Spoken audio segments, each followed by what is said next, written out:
Hello, this is Unsung with GameLeap, and in today's video, we're going to be covering the 4 strongest S tier tops for you to abuse now. Until we see the actual itemization and system changes in November, these champions are going to remain top tier, so make sure that you use this video as a bible. TLDR, bruisers are going to be the most dominant cast of champions in the top lane, with some tank counterpicks being viable here and there. Most of the time, we're going to be countering bruisers with other bruisers, so let's go ahead and get right into the list. Aatrox is going to be our number 1 on this list simply due to his blind pick ability. This champion is relatively strong, but he does have some bad matchups. The majority of matchups that do well into Aatrox are going to be things like Vayne, Irelia, and Yone, which are able to get onto him and have high DPS to deal with the healing. Outside of those matchups, however, Aatrox is incredibly strong into just about 99% of the other top lane cast. He has good spacing, good sustain, good harass during the lane, and kind of masquerades himself as a ranged champion. What's most important to know about Aatrox is his W is by far the most important ability to land as it sets up the rest of our combo. If W is down, we want to try not to fight, but we can win if we hit all of our Qs. The easiest way for us to hit all of our Qs is through having good spacing. We want to commit Q1 and E together, followed immediately by a W, then use our Q2 at an off angle to extend the range, and then use Q3 plus E once again. This generic all-in setup is good into just about every single champion in the game, and if we land a full rotation, we're going to be taking 50 to 75% of somebody's HP in the early game, and then once we complete our first item, this is going to straight up delete most champions in the top lane. The best itemization on the champion is going to be as follows. Gore Drinker into Boots, followed by Spear of Shojin.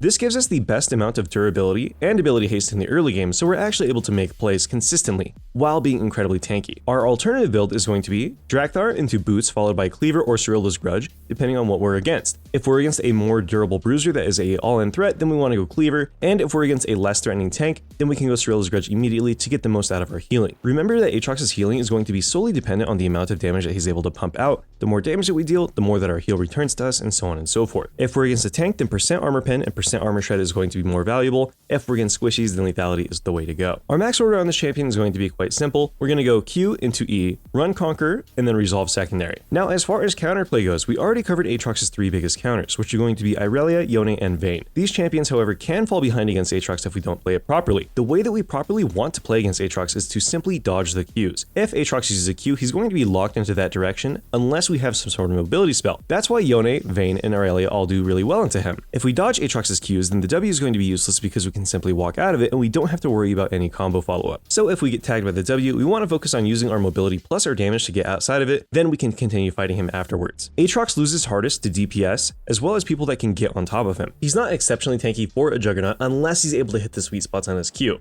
The easiest way to actually sidestep these is to wait until Aatrox is about a third through the animation and then committing hard to a certain direction sidestep. If he's using the Q directly at you and he has to E forward, then we simply walk to the left or to the right if it's Q1. For Q2, we walk forward towards him or away from him to make it harder for it to hit. And then for Q3, we simply walk to the edge of the circle. Very simple. If you ever want to learn some of the most important tips or tricks regarding any of these champions that you see in this video, make sure that you head on over to GameLeap.com and check out the website. I've personally written courses for all these champions, utilizing some of the most effective tips to help you climb rank after rank after rank. Hurry up and get on over to the website. Now that we covered Aatrox, let's go ahead and cover our next champion. Garen is our next most dominant bruiser champion to play. This champ is really easy to execute, insanely powerful in the right hands, can turn any longer duration game into a one-shot fest, and excels against most of the meta tops in the game. He's also ridiculously tanky for the amount of damage that he outputs, making him an absurdly strong threat. If you don't believe me, this champion is even seeing play at the highest levels, being a viable pick in the Worlds tournament. So if that doesn't attest to this champion's strength, I'm not quite sure what does. While we're playing Garen or playing against Garen, it's important to note that the E is the strongest ability that he has. Once Garen's E is down, he actually doesn't do much damage. The Q will do a decent chunk, but it's not going to be enough to set up our ulti. Garen's ult relies on our opponent having a substantial amount of missing health in order to really ramp the damage, so we primarily want to play around our E and our W's cooldown as well.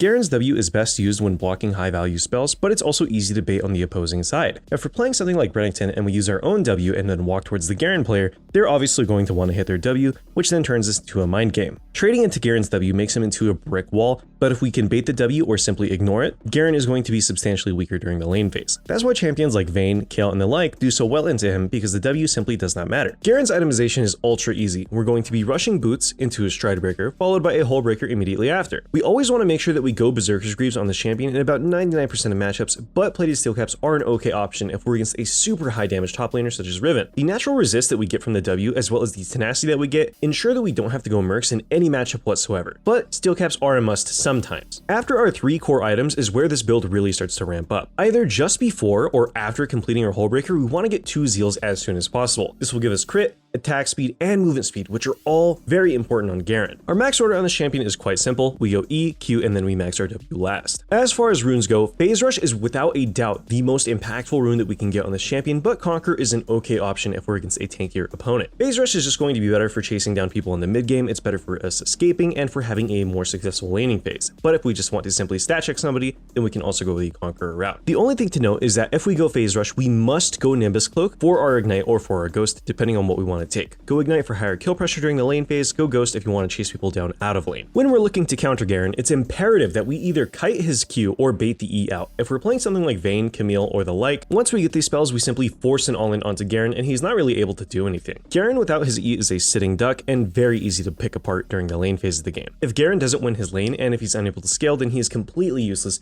which is why Camille is such a strong counter into him. She's able to space him effectively with the movement speed from her Q, slow him down with her W, and then get good trades by utilizing her E dash to a wall into an all-in afterwards. If you want to play Garen, ban Camille and then dodge if the enemy team picks Kayle or Vayne top lane. Now that we talked about Garen, let's go ahead and do a quick rundown of Camille. This champion is a complete monstrosity in the top lane. She has basically no losing matchups at the moment, but is incredibly sleeper overpowered. There is basically nobody blind picking this champ. In my opinion, this has to do a lot with how Camille's old playstyle was. Before, Camille was a little bit more high risk, high reward. Currently, her playstyle is completely brain dead. So we're going to go ahead and ease you into that playstyle and also teach you how to counter it. First and foremost, on Camille, we always want to start our W level 1. Camille's level 1 is actually quite weak unless we're against a full melee champion that we could start Q against, so we want to take our W and then sack the first 3 waves. It's very important that we CS and also harass our opponent with the W so that we were able to get a dual use out of it. If we're able to get the heal off consistently, then it doesn't matter that we lose trades, especially when paired with our rune setup, which we'll get into a little bit later. Camille's itemization is quite simple. If we're playing against an HP stacker, then we go Divine Sunder, but if we're playing against something like Garen, Aatrox, and the like, we want a Trinity Force, so we're actually able to force an all-in onto them consistently and win those all-ins very handedly. Trinity Force is without a doubt her best item because of how well it synergizes with Camille's all-in and her split pushing tendencies as a whole, but Divine Sunder is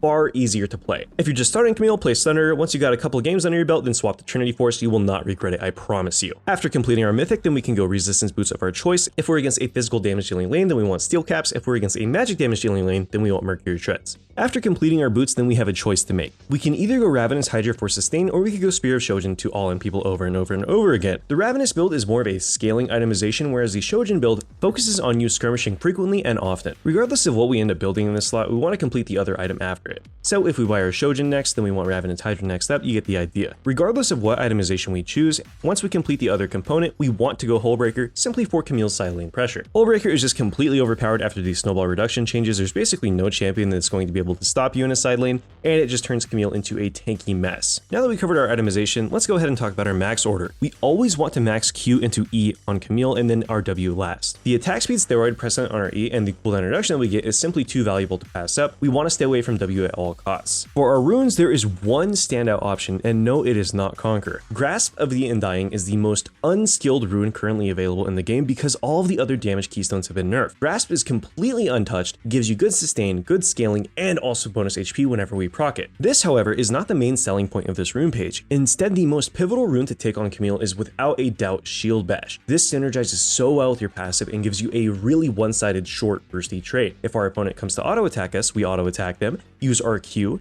go for an E into Q2 and then W to ignore the trade. This combo is disgustingly easy to get off, and because of the synergy that we have from Grasp, Shield Bash, and Bone Plating, which we take next, we're essentially not going to be taking any damage. We're simply going to play around our Adaptive Defense's cooldown from here on out, and then try to poke our opponent and win that war of attrition. Our final rune in the setup is going to be Unflinching, so that we were able to ignore CC in the early game. For our secondary runes, you want to make sure to go Magical Footwear plus Biscuit Delivery, so we'll have a healthier lane phase as well as make that extra 300 gold. Now for playing against Camille, we always want to try and all in her when her adaptive defenses are down. If we can bait the shield and play around its cooldown, then she's very easy to beat if we're playing an aggro champion. If you're playing a tank, then sorry, the best option there is to dodge. Camille's E is quite easy to cancel once we know what to look out for. Essentially, the second that the tethers hit the wall, we can actually cancel her and prevent her from going anywhere, so we can just extend the trade. If we're able to CC Camille during her Q2 as well, when it's about to charge up, then we can ignore her really powerful trade. Even with all this advice though, the champions that do best into Camille are ones that are uninteractive with minimal CC. Vayne and Alawi are Camille's two worst matchups for good reason. Camille cannot all in Alawi, she gets poked down and then her tower gets taken in front of her. Vayne, however, has good mobility, she's able to harass Camille Camille during the lane phase and can of course E her E, making Camille borderline useless in this matchup unless the jungler comes up, which goes to show just how oppressive she can be in the right hands. This champion is completely bonkers and you guys need to be abusing her right now. Now let's go ahead and move on to the last champion on our list, which is going to be Fiora. Fiora as a champion is known by many to be a super high skilled, skill expressive top laner. However, in her current state, she is actually quite brain dead and easy to learn. This is primarily due to two things.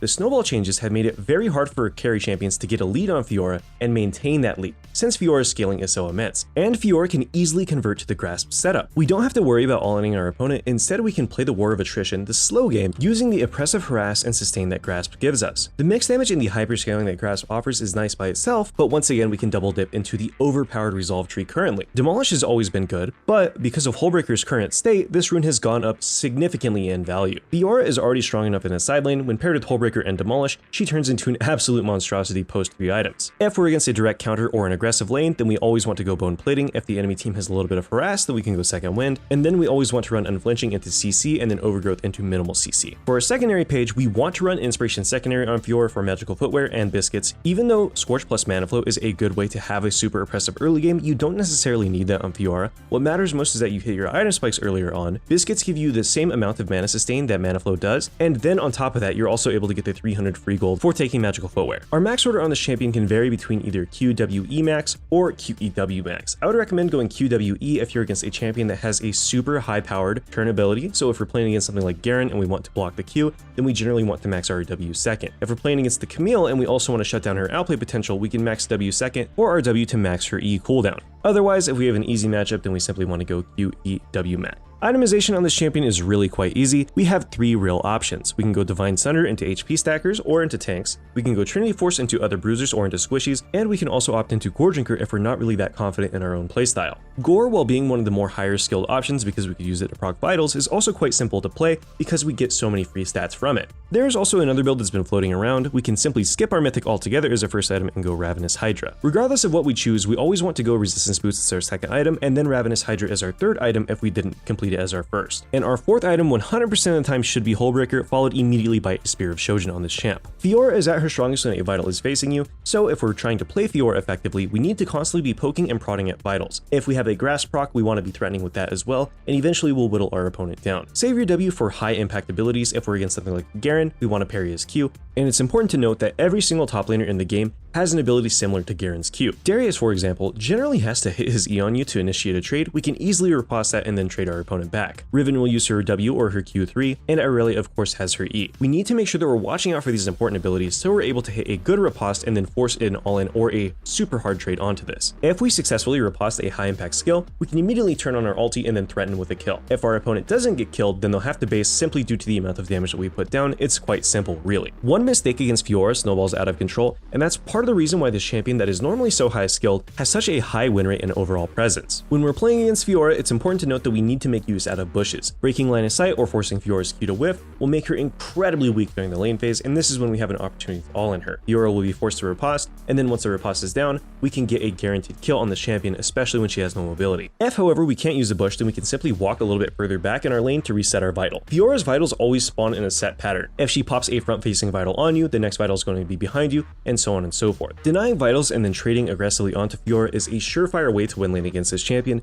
That being said, one good riposte from this champion and getting a CC on you will usually result in your death, so we have to play incredibly carefully against her. Fiora struggles the most against Nasus, Alawi, and Poppy in that order. Nasus is very good if we're playing in lower elo games that extend a little bit longer, but loses effectiveness as we climb. If we're playing in Diamond, I would recommend playing something like Renekton over Nasus. Do note that Renekton is significantly harder to play, and we have to adopt a different playstyle. Instead of instantly using her W, we have to whittle her down with Qs and out-sustain this champ. Alawi is really strong into Fiora simply due to how effective her W is. Alawi can match Fiora due to her E and her W's spam ability. If we have W with Grasp, then we can poke against Fiora's Q and not have such a huge HP deficit like most other champions. Poppy's super strong into Fiora because we can poke her utilizing our buckler, W her at any point in her dash to prevent her from actually getting a new one, and we can also simply shove her away by using our E or our R to disengage any fight. Even with all these counters though, Fiora remains one of the strongest top laners in the game at the moment, so you should definitely play her while you have the chance. Anyways, this was Unsung with Gamely. Thank you all for watching, and I hope you all have a wonderful day. I'll see you guys in the next video.